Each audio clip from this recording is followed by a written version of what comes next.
So to start the day, I'd really like to welcome Robyn up onto the stage. Robyn Exton is CEO of Her, which I think a lot of us will have heard about. It's the sort of app for LGBTQ women, and Robyn's going to talk about sort of the interaction between dating and social, and if you can do both. So there's your clicker. Wonderful. So thank you. Sweet. Good morning, everyone. Pleasure to be here. Great to kick off and start the day. I'm mainly excited to chat to everyone later and exactly like share the trials and tribulations of running a dating business and hear everyone's like war stories and wins. My name is Robyn, and I am the CEO and founder of Her. In my spare time, I'm also the technology editor for LUK. Sadly, that doesn't give me too many insights into dating, so I'll be talking a lot more about Her and what we've been through. So, brief introduction. At Her, we help lesbian, bisexual, and queer people meet each other. We do it mainly through an app that runs on iOS and Android. It is in 55 countries with 2 million users. Majority of the product is free, and you can use that to meet and talk to other people.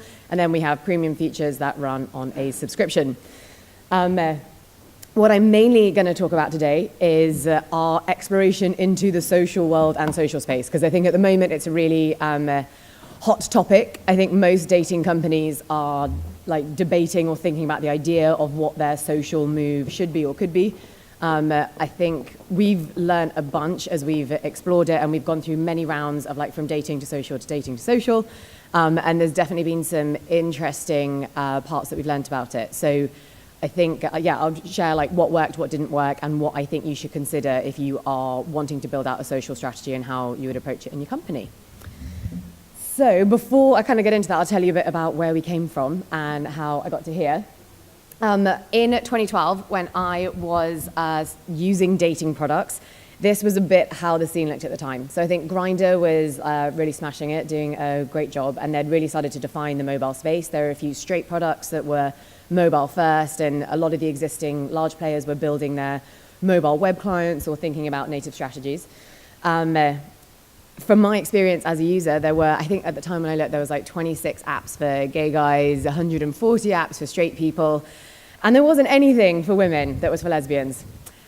Strictly not totally true. There was Brenda, and this kind of like summarizes how the scene was for queer women at the time. So any product that was for the lesbian market tended to be a product that probably was a gay male product and then was given a rebrand and, probably like a pink or purple, some kind of girly color, and then given to women. And totally understand the strategy behind it, but the problem was the experience on the inside was pretty horrific. So Brenda was made by a company called Bender. They made it purple, called it Brenda, and that was the app that I was using. And it was filled with fake profiles, like mainly guys looking for threesomes or just like fraud, and it was just clearly not a product that I wanted to be using. And on top of that, like it didn't reflect my life. Like I was going out in East London to these really cool clubs, and the queer scene was awesome. It was like, it felt exciting and relevant, and then I was using an app that made me feel pretty crappy.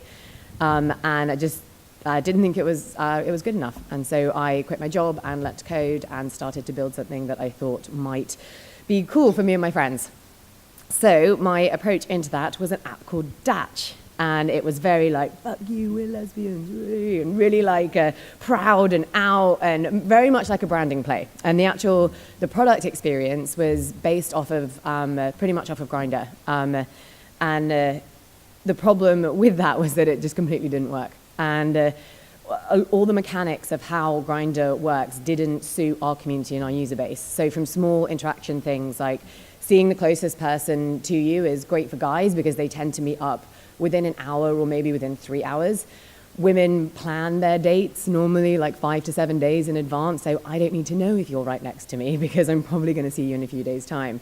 And the way profiles work, like having just like a picture of your face or torso or whatever was happening on Grindr is not generally what was working for our users. They want to look at content and probably like read a million things into each picture and make all these like assessments and projections of how our date's going to be and what's going to work with this. And so just having really simple stripped back profiles wasn't enough. We had to communicate a lot more information in a much shorter space of time. So we ran this product for nearly 18 months in total, and probably like should have learned and moved things a lot faster, but gradually started to work out this wasn't working, it wasn't going to go anywhere, and we had to figure out what was going to work and how we could actually get traction with this market. So we kind of went back to the drawing board. When we did that, we had to look at, was there anything inside here that actually was working, that was delivering value and that people were coming back for? And there were kind of two key spaces. One was our blog. So we made a blog, which was just for content marketing purposes and a bit to like talk about our brand and what we cared about. And we would ask people things like, what's your, like, we would share coming out stories. And it would get, like 60 comments. It was like 20% of the people who were reading the blogs were adding comments. And it wasn't just like a one-liner. It was like thought out, lengthy, like invested responses. And like 20% comment rate is really high engagement for any social platform. And the fact that it was so authentic and so like live and real, it then led to these amazing conversations off the back of it. So people would see this comment and they would then go have a private conversation off the back of that, being like, oh, I read that you wrote this, like it really resonated with me. And it was just a really like compelling way to meet other people. So we thought that was really interesting. And the other thing that was just a bit odd, and honestly, I don't know if this happens in straight platforms, it might do, but I hadn't seen it, and so I thought it was really cool. We had loads of couples profiles, and like, don't get me wrong, it was under 10%, but it was couples who would make a profile together and say, you know, we're in London, we just want to meet another couple, go for dinner, or like just moved to Boston, don't know anything about it here, like how can we find other people? And it seemed unusual and probably quite uncomfortable as a couple to join a dating app just to meet other people. And so that kind of behavior seemed something that we should take on. But the rest of the stuff that we looked into, and we were really like rethinking the strategy for the female community, we went out, we did a lot of just like customer development, so one-on-one interviews, probably somewhere around 150, one-on-one chats, like group sessions, a lot of Facebook ads, so testing a bunch of different propositions, really super easy way to fling ideas out there and see what gets any kind of traction, and that's between the like visuals that you use and the like descriptions. And then just a lot of landing page testing, and we kind of like put out a bunch of different domains and put some money behind them and just wanted to see what people were more interested in this space. And as we were doing this process, there were kind of two really like resounding massive words that just kept coming out the whole time. The first one was community. Like there was no conversation that didn't involve the word community and what this audience like meant to people. And the second one was friendship. And which is like coming from a dating position was like, oh, okay, this is not totally the angle that we were going down. So we had to think about what was it about these two spaces or words that people were into, and then how could we use it inside the product. So for us, like community, it's this part of being part of a minority means you are always looking for groups of people like yourself. And as much as I wish in my lifetime it won't be something that is needed, the reality is like general public acceptance of the LGBTQ community is not going to happen within the next like 20, 30 years. If we're lucky, the next like 80 to 100 years, but it's not going to be something, you know, people are still going to be coming out probably for the next 50 years. And so because of that, you need to find other people like you, and it's part of who you are. It's like your blood, your fabric, your identity. And so that need to connect with other people around you is always going to be present. And so we looked at what was working well inside the community, outside of the kind of dating space, which was mainly content and events, and decided that those would be the kind of two core elements that we would pull into the product. And the second thing was friendship. Friendship is a slightly misleading one because like I don't know if it's the same on straight platforms, but even now, like we send an email to all users as they sign up and ask them why they joined her. 90% say friendship is the leading reason. Not strictly true. Also, a lot of dating that sits underneath it, but they like friendship and dating just kind of synonymously come hand in hand together. And I think that is because it is reflective of how queer female friendship groups work. Like if I go out for drinks on a Friday night, I'm going to be there, my ex is going to be there, she's going to have brought along her new girlfriend who I probably used to work with, and her old roommate has probably been sleeping with this other guy who I'm in a sports team with. because everyone is like in this kind of like fluid boundary of like, are we friends? Are we dating? Who knows each other? What's it going to be? And so this kind of very hazy structure of what is friendship and what is dating actually already existed within our community anyway. And so it's not surprising that everyone was talking about friendship, but it just meant that it was really at the forefront, and wanting to have those two things at the same time was a natural behavior, and then made sense for us to have it inside the app as well. So we took those two things and the stuff that we'd seen inside Datch and made it into Her. So Her, when we released it, we led completely with social at the forefront of our messaging. The kind of social features and the social interactions, like the third screen is our feed, and I'll tell you about it. Like that's the central tab inside the app. All the comms was around the social nature behind it. And the actual kind of features and experience inside it and how we delivered it to users is through three kind of main things.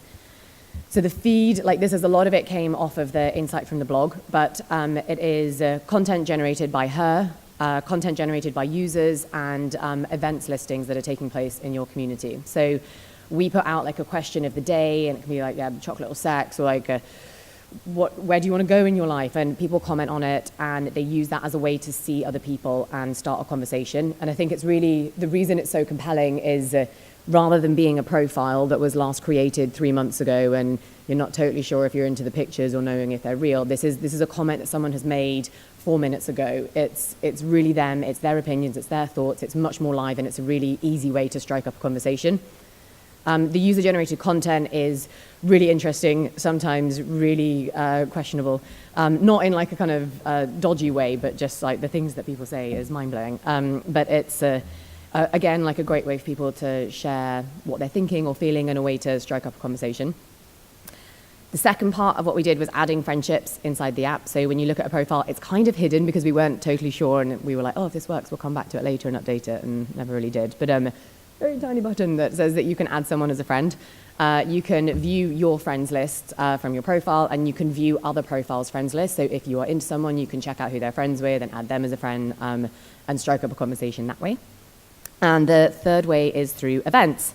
So we decided to start running events a year and a half ago. It's been this really, just really cool and really fun part of the business. And I think it's worked for us, mainly because we already had the user base, and so we're just delivering a different kind of experience on top of that. But we actually run them now in 25 cities. We've run nearly 60 events, and about 25,000 people have come to them. So each event ranges from 400 to 1,000 people, and it can be anything from like soccer tournaments to queer cabaret to big bar parties to camping trips. And it's a really great way to get content, which is super useful for the company, but a really like engaging experience. Like people who come to our events like fall in love with the company. Basically, it's such an emotional experience to like meet new people at a party, and everything at our events is about helping people meet each other. So tons of games are inside of it. So like the first picture, everyone that walks into the event gets given a playing card. If you get the 6 of diamonds, if you find the other 3 sixes, you get a free drink at the bar, but it means you're talking to like 20 people to find your other 6s at it, and you give people a purpose. So it's really social, and everyone makes like new connections at the end of it, which is awesome. Can't show you the video, but they are very fun and raucous. So it's been going really well. So it's a really interesting, at the moment, the balance between the community, about 75% of the interactions inside Her are dating driven, and about 25% are social at the moment. But how that actually manifests, so at the moment, 40% of conversations that start come from friendship requests. So people use the friendship request as a way to start a dating conversation or to start a friendship conversation, but it gives them this like alternative route to kicking things off. 80% of people that post to the feed receive a like, and that is the most like interesting thing as we like go to develop it. It's really powerful to be able to closely guarantee that you're going to get some attention if you post to this area of the product, and if you post better content, you're more likely to receive a like. And 90% of our users have a friend inside the app, and it's this whole new kind of like interaction layer that we introduced, and it's actually driving really, really great engagement inside of it. The day that we released it was frankly just like terrifying. It was so intense, the way that people started posting. I think we were getting like 20 posts a second, and it was like it exploded, and then it kind of crashed down a bit afterwards, and then it's kind of been gradually building up since there.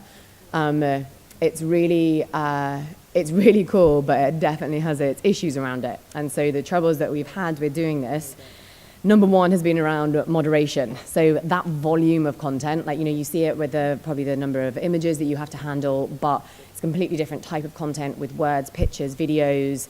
There's then comments on top of that. There's likes. It's like a completely different element of moderation, and people are spending a lot of time there. So it's instant posting, instant reaction, and you need that for the engagement to seem live and exciting. But it's actually quite a lot to manage and make sure it's maintained in a reasonable way.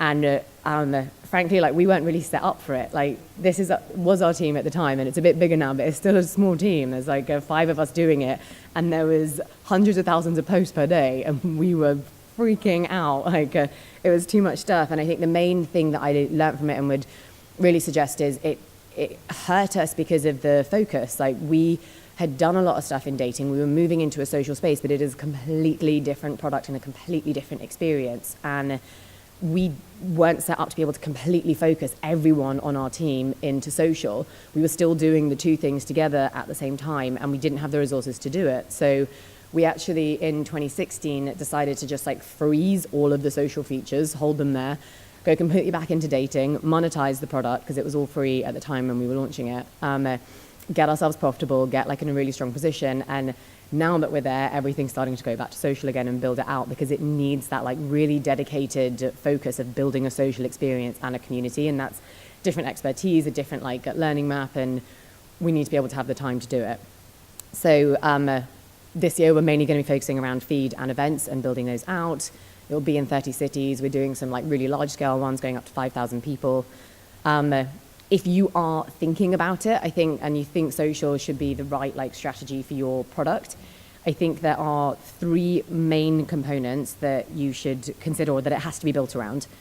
The first one is around relevancy. So any social product is delivered through relevancy, and I think it's a really interesting challenge when it comes to dating. Dating is about meeting people that you don't know, and that's almost like the antithesis of social products. Social products are about connecting people that you do know around a similar purpose. So the strongest relevancy that you can deliver in a social platform is people that you know in real life. There's nothing more compelling than seeing their social engagement. The second most powerful one is people that you know through proximity. So in your local region, if you think of next door and kind of local community based. And the third is through interests, so kind of like Reddit style. But that's the order of like how valuable those connections are. And where we are as an LGBTQ platform is really around interests and connecting people around common shared interests. So when we do this, we have to really bump up how we can introduce the real life element and how proximity plays into it. And so for us, that's why events are really important, because we can actually bring these people together in real life, build a face-to-face relationship that actually makes the social part of it much more powerful.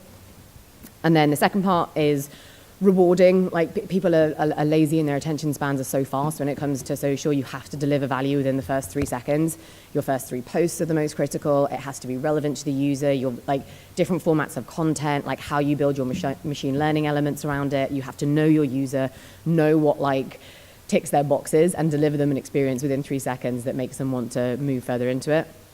And the last bit is delightful. So I think what we're interested in it for, and what really helps, is like using dating apps can be a little like exhausting, like, and whether it is the kind of swipe exhaustion, like people go through these profiles, feel a little bit gross about themselves at the end of it, and they need a break. They're like they go out to Facebook or they go out to Instagram, like you need a little like downtime after this really intense like people search. And so going into social, if we can keep that engagement inside our product, that's really powerful. But then it needs to be enjoyable and pleasant and a nice place to be. And so putting in content that delivers that is really important. So overall, my suggestions are, if you are thinking about it, I think there are 3 main things that you need to have to do this in the first place, and you shouldn't consider it because of all the like struggles that we've come across if you don't have these 3 things. One is an existing desire. I think there needs to be a requirement for a social connection within your community, and niches play really well into that. There's often a reason you would want to have a social relationship with people that have a similar interest or perhaps background, but there needs to be that existing behavior within your community already.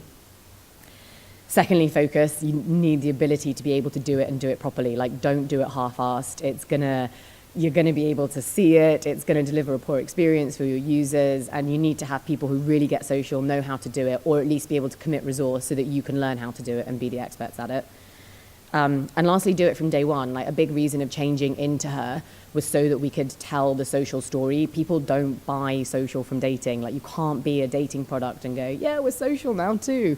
Like, people don't, they know it's not there. And it's like, it's confusing for me. Like, if I'm on Bumble and then I go into BFF mode, I'm like, oh God, I fancy all these girls. How do I make it clear which one I'm using? It's really hard to kind of shoehorn the two things in together. So I think if you're doing it, like, my opinion would be to do a social product, perhaps with a different brand, if you already have a dating product, or to release a product that talks about social from day one, that's like front and center of your community and of your platform. And that is it. That's my social dating experience.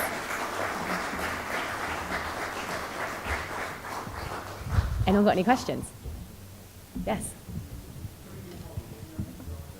Mainly dating features. So all the monetization, so that all last year was all around the dating stuff. So change location, unlimited swipes. We have some, we call it, it's like a reverse filter. Basically, you can kind of put in some different gender identities or sexualities, and we'll produce 10 profiles that meet those criteria. We have a different online now, read receipts. So kind of, yeah, suite of features. I've got a question. Yeah. Also, I've got a working microphone. Hooray. If anyone's got any questions, I think we've got some people roaming around with microphones. So it looks like Her was very much kind of driven by the community, kind of telling you what they want. Do you think you would have built something like Her if you weren't basically being told, hey, we want this? Do you think you would have stumbled on it? I think the first insight was based on what they were telling us, and that's because, I mean, the user base for Dutch was too small to get any significant like data insights from it. And since that first like kind of initiation of Her, everything else is now driven by data because we've got significant numbers. But I think the idea has to come from like what you see and what you learn and what people are suggesting. Not always telling you because they don't always know what they want, but what you're kind of like reading into what their problems are and how you can resolve it. So I think ideation comes from conversations and community and what they care about, and then actual development and delivering a positive experience comes from what data tells you. Interesting. Well, thank you very much. Cool, thanks.